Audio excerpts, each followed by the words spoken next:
देखिए जैसा कि हम लोग पढ़े भूमंडलीकृत विश्व का बनना, इस ये क्या है आपका अतिलघुत्तरीय क्वेश्चन है और काफी इंपॉर्टेंट का आपका क्या है टॉपिक है। और इसमें कुछ क्वेश्चंस है जो आपके लिए अतिलघुत्तरीय में है, इनको आपको याद करना है। इसमें सबसे मोस्ट इंपॉर्टेंट क्वेश्चन है कि 1900 आपकी ये क्वेश्चन नंबर आपका जो भी है 1929 में होने वाले आर्थिक महामंदी के 2 कारण, और ये भी इंपॉर्टेंट है पर ये सबसे इंपॉर्टेंट क्वेश्चन है।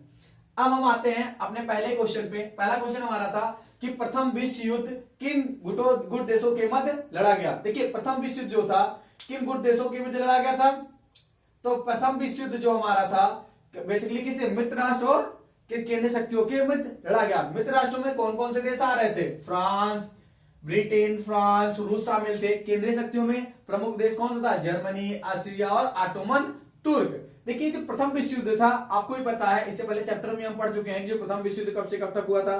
प्रथम विश्व युद्ध हमारा चला था 1914 से 1918 तक। इसमें हमको पता है, देखिए क्वेश्चन आएगा लॉन्ग में भी है कि प्रथम विश्व युद्ध से क्या क्या क्या हानियां हुई थी या प्रथम विश्व युद्ध कब से कब लड़ा गया और इसके क्या प्रभाव रहे, ये आपको लॉन्ग में तैयार करना है। तो हम आपको कुछ चीजें बता दे रहे हैं यहीं पे कि कब से कब लड़ा गया और इससे क्या हुआ। देखिए लगभग 60 लाख लोग मारे गए थे और कम से कम 3 करोड़ लोग घायल हुए थे। कह सकते हैं उस समय की जो पॉपुलेशन थी उसके लगभग 5% लोग क्या हुए थे, इसमें मारे गए थे और घायल हुए थे। इसके बाद आता है आप सुन ले क्या है, प्रथम विश्व युद्ध किन गुट देशों के बीच लड़ा गया। प्रथम विश्व युद्ध मित्र राष्ट्रों एवं केंद्र शक्तियों के मध्य लड़ा गया। मित्र राष्ट्रों में ब्रिटेन, फ्रांस और रूस शामिल थे। केंद्रीय शक्तियों में जर्मनी, हंगरी, ऑस्ट्रिया और ऑटोमन तुर्क शामिल थे। इसके बाद आता है NIEO का आशय क्या है। NIEO का पूरा आपसे आशय मतलब यहां पूरा नाम पूछा जा रहा है, क्या था, न्यू इंटरनेशनल इकोनॉमिक ऑर्डर। क्या था इसका नाम, new international economic order. N से हो गया न्यू, आई से हो गया इंटरनेशनल, ई से हो गया इकोनॉमिक, ओ से हो गया ऑर्डर।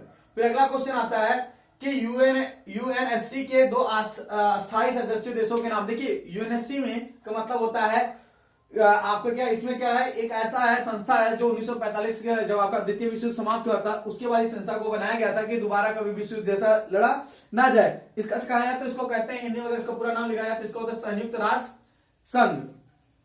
इसको क्या कहते हैं, संयुक्त राष्ट्र संघ। देखिए इसमें 5 स्थायी मेंबर्स हैं जिनमें से 2 लिखा गया है, यूएसए, चीन। इसके बाद आपके आते हैं, तीसरा है फ्रांस, चौथा है आपका ब्रिटेन और आपका पांचवा कौन सा है, पांचवा आपका क्या, रूस होता है। ये आपके क्या है, परमानेंट मेंबर है या कह सकते हो परमानेंट सदस्य है किसके, संयुक्त राष्ट्र संघ के। इनके पास वीटो पावर होती है, इसके बारे में हम कभी भी में पढ़ेंगे। अगला क्वेश्चन क्या आता है, देखिए क्वेश्चन सुन लीजिए क्या है, यूएनएससी के या संयुक्त राष्ट्र संघ के 2 अस्थायी सदस्यों का नाम बताइए। तो यूएनएससी के 2 अस्थायी सदस्य कौन कौन से, यूएसए, चीन, आपको उन्हें 5 लिखा दिए, इनमें से कोई 2 आप याद करके लिख सकते हैं। क्या, संयुक्त राष्ट्र अमेरिका, चीन, फ्रांस, ब्रिटेन और रूस। इसके बाद आता है आपका कि 1929 में होने वाले आर्थिक महामंदी के 2 कारण लिखिए।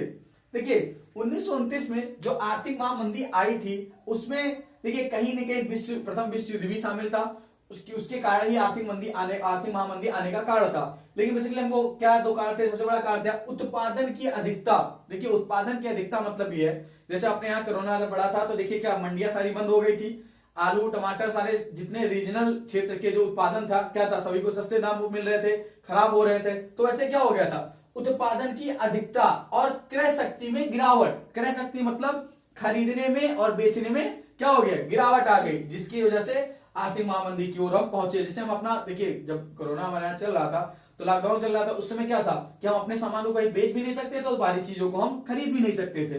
तो क्या था, क्रय शक्तियों में गिरावट आ गई थी।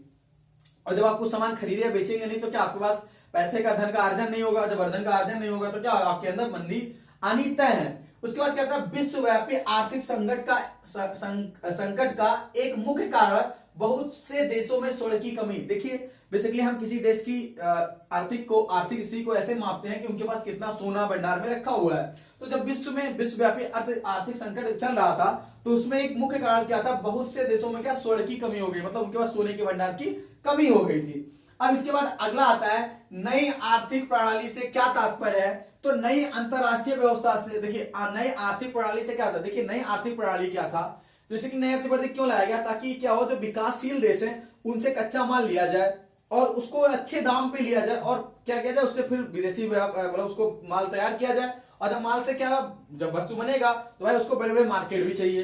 तो नई अर्थव्यवस्था में इसका बहुत बड़ा क्या किया गया, इस व्यवस्था को रखा गया। जैसे है कि नया क्या है, नई अंतरराष्ट्रीय व्यवस्था में वह व्यवस्था थी जिसमें विकासशील देश अपने संसाधनों पर सही मायनों से नियंत्रण कर सके। देखिए पहले क्या था, पहले नियंत्रण नहीं था। अब उसके बाद क्या हुआ, जब नई व्यवस्था आई तो इससे लोगों को अपने सामानों पर क्या नियंत्रण हो गया। अब नियंत्रण हो गया तो क्या करते थे, कच्चे माल सही दामों पर बेचते थे। और जब कच्चे दाम माल से तैयार हो जाता, जो भी सामान होता था, जैसे कपड़ा हुआ या फिर कुछ भी सामान हुआ आपका जो कच्चे माल से तैयार होता था, उसको क्या हुआ, विश्व के बड़े बड़े बाजारों में जाने आने की अनुमति मिल गई। एक बार हम इसका रिवीजन कर लेते हैं कि प्रथम विश्व युद्ध किन गुट देशों के मध्य लड़ा गया। प्रथम विश्व मित्र राष्ट्रों, केंद्र शक्तियों के मध्य लड़ा गया। मित्र राष्ट्रों में ब्रिटेन, फ्रांस और रूस शामिल थे। केंद्रीय शक्तियों में जर्मनी, हंगरी, ऑस्ट्रिया और ऑटोमन तुर्क शामिल थे। एनआईईओ का आशय क्या है, एनआईई का पूर्ण new international economic order. UNSC के दो स्थायी सदस्य देशों का नाम क्या था, यूएसए, चीन, फ्रांस, ब्रिटेन और रूस। आप इनको याद कर सकते हैं, इसमें से आप कोई भी याद कर लीजिए दो। इसके बाद आता है 1929 में होने वाले आर्थिक महामंदी के दो कारण क्या थे, उत्पादन की अधिकता और क्रय शक्ति में गिरावट। और क्या था, विश्वव्यापी आर्थिक संकट का एक मुख्य कारण था, बहुत से देशों में स्वर्ण की कमी हो गई थी। नई आर्थिक प्रणाली से क्या तात्पर्य है, नए आर्थिक अंतरराष्ट्रीय व्यवस्था से यह वह व्यवस्था थी जिसमें विकासशील देश अपने संसाधनों पर सही मायनों से नियंत्रण कर सके। इसके बाद हम आपको क्या देर के क्वेश्चन के अगली वीडियो में मिलेंगे।